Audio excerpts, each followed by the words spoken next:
Hi, I welcome you back to my channel Nubiat256. It's me, Nubiat Bia, your girl from Uganda, the pearl of Africa, currently in Dubai. And welcome back in this edition of our Chibozibos. Chibozibos means what? I'm telling you my experience on my life, like how I spent my life there in the house and everything. So I told you a lot, and in today's edition I want to talk about why I did not renew my contract. Yes, today I want to talk about that because it was not easy for me to decide. Like, I wanted both to stay and to go back. I wanted to stop working as a housemaid, and I wanted to still work because I wanted money. So it was very hard for me to decide, but something happened and I was like, no, maybe this is a call from God that, you know what, you have to leave this place. Yes, as I told you in the last episode, if you watched it, if you did not watch it, please go back, check it out, and trust me, you're gonna enjoy it. I have some flu and cough, so you bear with my voice. So it was like this. I was towards finishing my contract, and my boss told me, you know what, Nubia, you're a good person. I know you're going to say that I'm not good, but I'm not saying that I'm good to the whole world. I'm good to those people who see goodness in me. I'm not saying that I'm good to everyone. No one can be good to everyone, and if you're trying to be good to everyone, trust me, you're the worst person in this world. So she was like, you have to stay, you know, the kids loves you, you love the kids, you take good care of them. This cough, you take good care of them, you know everything about the kids and the house. I was like, the work is too much, I cannot afford. She was like, okay, the solution is I'm going to get another maid so that you only take care of my kids. And I was like, okay, for sure. I was like, okay, I'm going to stay. Though the work was not good and I had some problems with my body, I wanted to go do some medical checkups and everything, but I was like, no, I can still do this because I need some money. But something happened, and I was like, no, maybe something worse will happen that I'll not even be able to explain to anyone, or my boss will not even be able to understand me as she has understood me on this one. Guess what happened? It was one day in the evening, the lady told me, you know what, tomorrow I'm going to Abu Dhabi, so I'll take you to my mother's place. I remember it was Friday, because by then we used to have weekends on Friday and Saturday here in UAE, but now it is changed to Saturday and Sunday. So she used to not work on Friday and Saturday. She was going to Abu Dhabi. It was a Thursday, and she told me we're gonna spend the whole weekend there. Of course, that we always do that. They usually go to their mother's places and spend there the whole weekend, then they go back maybe Sunday evening so that they can resume to work the next Monday morning. So it was very early in the morning. She told me, no, don't do anything, you'll even take tea from there. She drove us to her mother's place and she left. I was very okay. Everything was fine because I was used to going there, and by the time this happened, I was 2 years and 3 months. I was finishing the last month because I worked for 2 years and 4 months, and this form, the last month was my grace period, and She was like, I'll get a maid and then you go. So I finished also my grace period. So I was about to finish my contract and I had to go back home, and then I come back. This happened. We went, everything was fine, the kids were fine. Everything was okay. We had breakfast. I gave the kids shower. I changed their clothes as usual. Like, I knew how to do everything.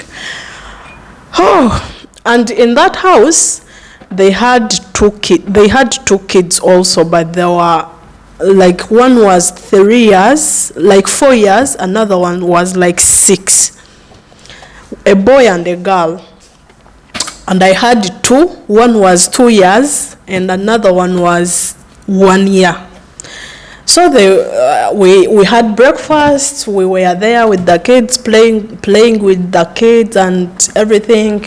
We had lunch, and every day, or whenever you go there, that's what I was seeing. Their mother, after lunch, she would go upstairs and sleep for some time and wake up in the evening, like during asili prayer. She wakes up, pray, and then have some evening gahawa or coffee.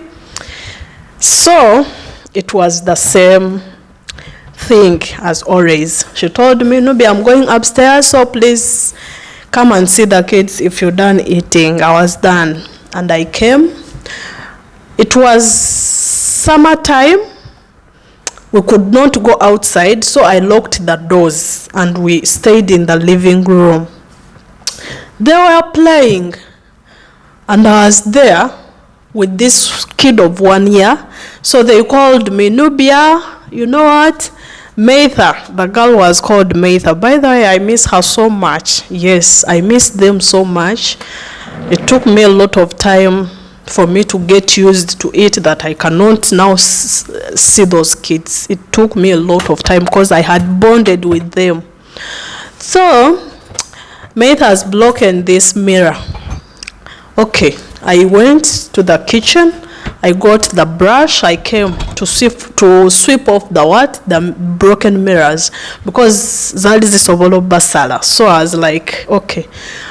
In the process, I had the baby screaming, crying, and I was like, what happened? I rushed in the living room where I left her. Oh my God.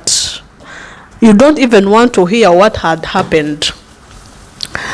The girl was lying in the pool of blood, in broken glasses. I cannot even narrate this or explain it so that you can get to understand what I went through, because I screamed, I shouted, and that was my first time for me to shout like that in my whole life. By the way, I don't know how to shout, and I'll tell my friends and everyone in Uganda, please tell your children to shout. Let them shout, because we grew up when you're shouting, like you're talking on a high note. They are saying, girls don't talk like that. Why are you shouting? Talk politely. So here in this world where we are, someone has to shout. Someone has to shout, has to talk on the high note so that people can hear. No one has time to listen to you more than twice or thrice to understand what you're saying. So that is my problem. I cannot shout. That is my first time I shouted in that house and in my entire life. Everyone came down because they were all upstairs. It was time to take some rest. I was like, what is this? I was crying, saying that I want to go back to my country. I'm tired of this. I cannot do this anymore. I want to go. I want to go. I want to go.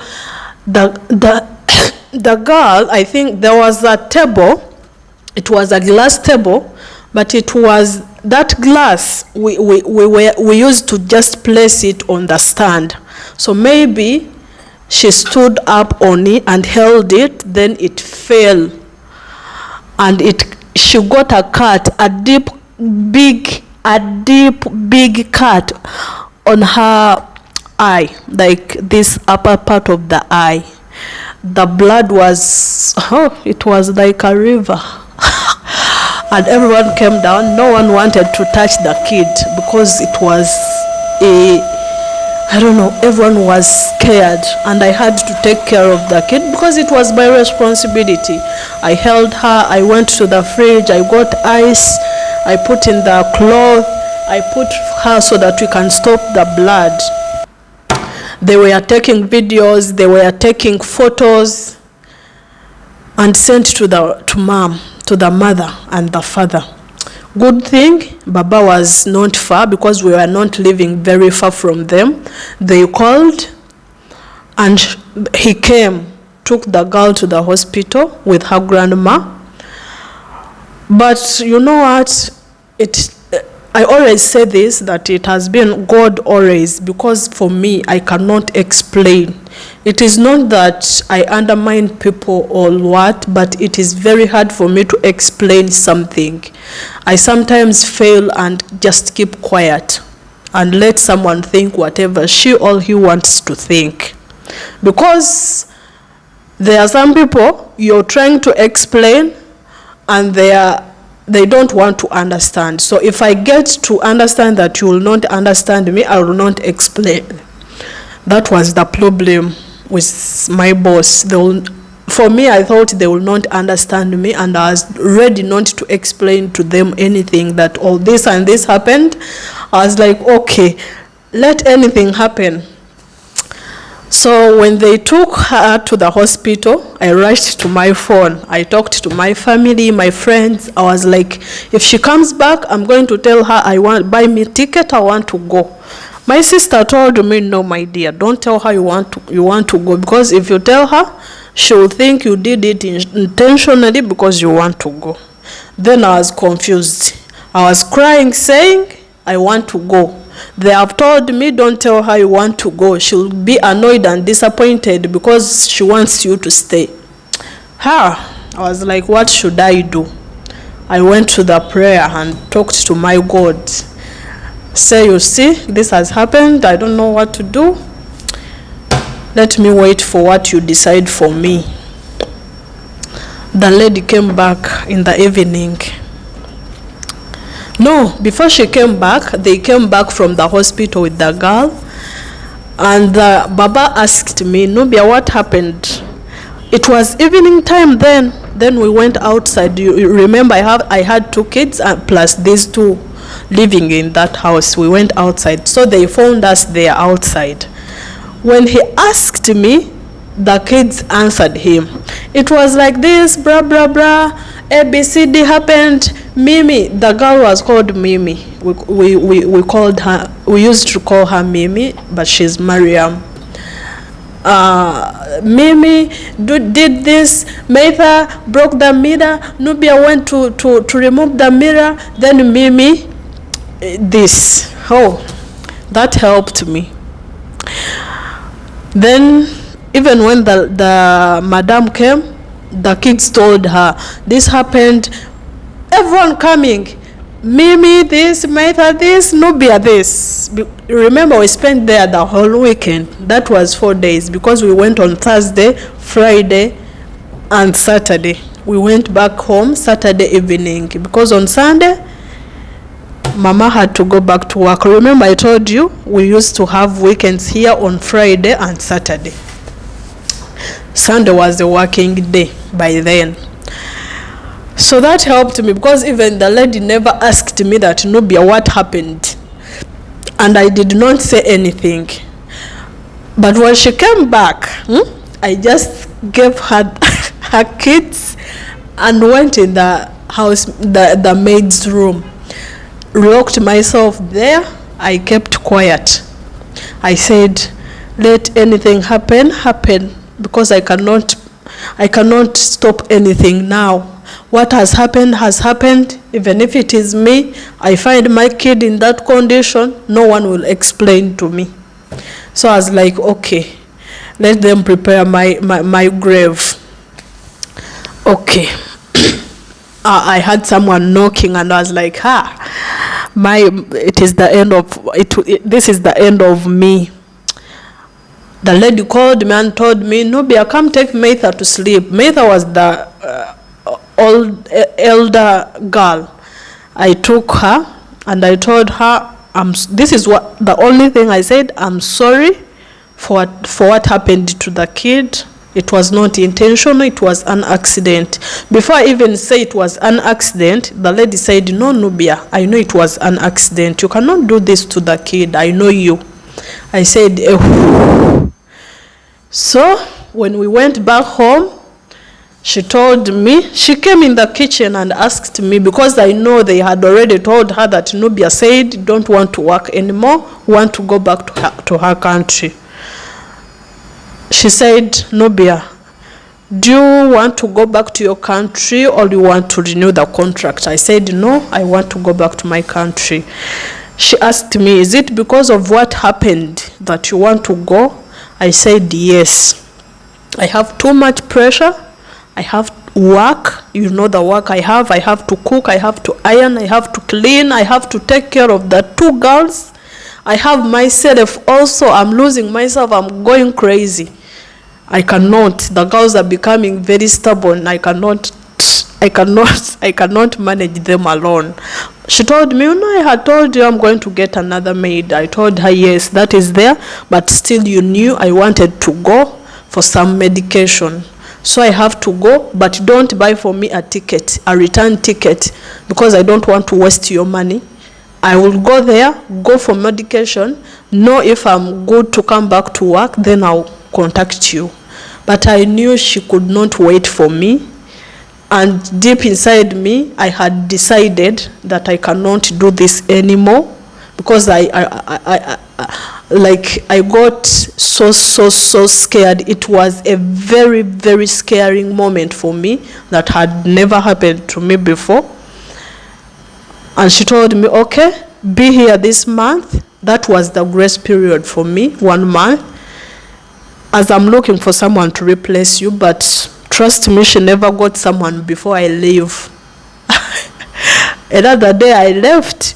In the evening, we went to her mother's place because they had someone there, and I left her with the kids, with my kids. So